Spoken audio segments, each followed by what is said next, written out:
Hey everyone, this is Tim from Your Six Tech. Today in this video, I'm going to show you how to sign in with the second controller on your PlayStation 5. So if you want to play split screen or something like that.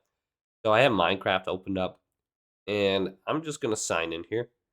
And I'm going to turn off my second controller by opening this up and then going over to controllers. And then I'm going to go just turn it off right here. Now when I turn it back on and I'm in the game, I have to choose an account to sign into.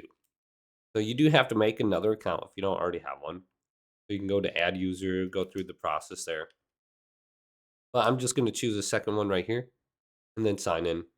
And a lot of the games, you just have to press options in the menu or something like that, and you should be able to sign in. Now you can see it will require you to sign in the PlayStation Network to play if you're going to be playing online. Now you do have the option to sign in as a guest on some games, so I'm going to once again turn off this controller. And then I can try signing in into a different account. So let's sign in again by turning on the controller.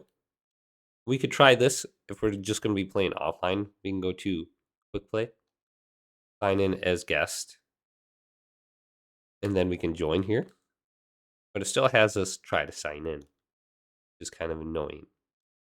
So if you have a second account, this will work really easy. Just remember the password. Otherwise, you can just create one. Only takes like 15-20 minutes. Hopefully this video did indeed help you out. If it did, leave it a big thumbs up. And subscribe my channel down below for more technical videos coming up next on Your Six Tech.